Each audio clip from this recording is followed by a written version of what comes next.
So you guys, the two of you, went on a 6-week journey across the U.S. Was Yes. that business or pleasure or both? It's always both. Yeah, I was going to say. Business, pleasure, misery, all of it. No, I'm just kidding. No, it's always we always have a really good time though. I mean, we travel very well together. We've been doing it for a long time. Yeah, but that was 6 weeks ago, like a long time ago. There's a reason we haven't done it since. Okay. Which one was that one? That was that I think you're referring to earlier this year, February to March, right? Yeah. Oh, Yeah. South by and South, all. yeah. So the tour before South by, leading up to South by, and then after. Yes. That was admittedly one of the most difficult I know for you tours for me that we've ever done, because I was working on an unofficial South by Southwest showcase that whole time leading up to it. And it's the Quantum Collective Southwest Invasion. It's in association. It's the biggest unofficial, right? I don't know if it's the biggest, okay, but it's in association with Whole Foods Market and Whole Planet Foundation. And it was 50 artists, 2 stages, 2 days, free, all ages, on the rooftop of the flagship Whole Foods in Austin. And it was amazing, but it's so much work. And so to be traveling with Keaton, and I think I was like in the car he was driving, as he always is, but I was just like in the front seat, just working and like having my earbuds in and figuring it out. Just there was no downtime. Yeah, I was totally fine. Yeah, it was just chill. I was listening to lectures on quantum physics. I was like, perfect. I'll do stuff you don't like. Yeah. But it was good. It was great. We got snowed in Boulder. Yes. Which was wonderful. It was also a bit of a bummer because I had planned to just go to every brewery possible. But that wasn't happening. And some good barbecue in St. Louis. Yeah. In a really sketchy hotel also. Yeah. Like the worst hotel ever. And then, Austin was super fun. And then Taos, so we could breathe. Yeah, that's the best. And you went to Nashville too, right? Yep. Nashville was Nashville in there? Yeah, Nashville was in there. Remember? And then we drove it was snow in Nashville. Oh, yeah. That's right. Yep, I remember that. Yeah. You're riding with KDO, and I was. That's right. I was riding with KDO, and you were working. KDO, she's so great, an artist, pop country artist, but amazing writer, amazing singer. So was that the first time that you guys had been to Nashville? No, I was going to say tons. Yeah, way more than me. I'm still like a Nashville baby. Yeah. I've been going there pretty regularly for a long time. Yeah. Well, you guys were just a few hours away from me then, so that was pretty cool. Where are you exactly?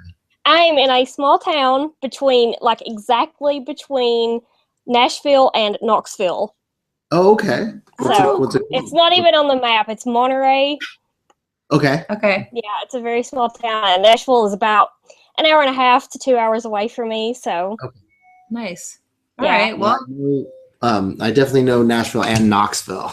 Yeah. You don't know any of the between towns that are. Some of them. No one does. So Chattanooga is a really great town. I love Chattanooga. Yeah. So Laura, you also covered Bonnaroo this year. Yeah. Bonnaroo was a lot of fun. That was the first time you did it, right? I did a few bucket list items this year. Yeah.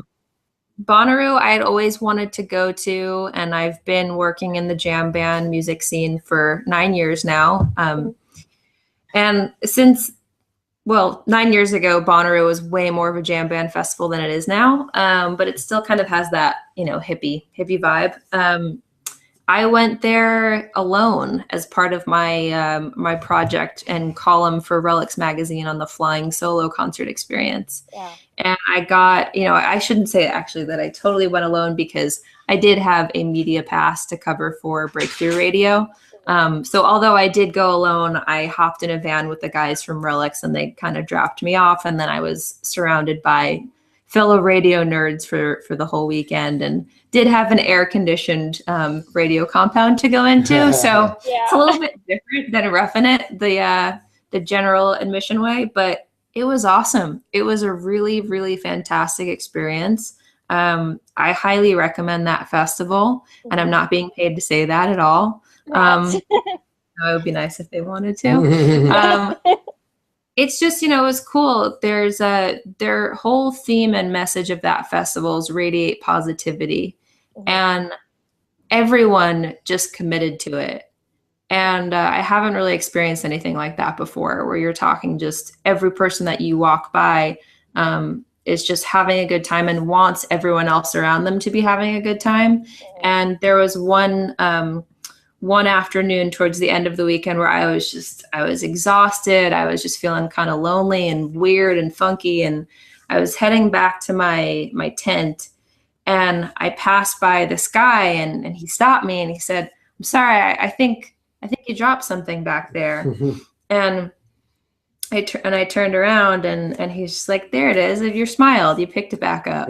And it was just one of those things like, is this really happening? Like, what was that? And I think in any other place it would sort of be a bit weird and just bizarre. But I mean, in there it was too. Yeah, the worst pickup line ever. But in that moment, it was just the most beautiful thing that I had probably heard all summer. Yeah. And, if it had happened in a bar or something, it would have been a totally different. Exactly.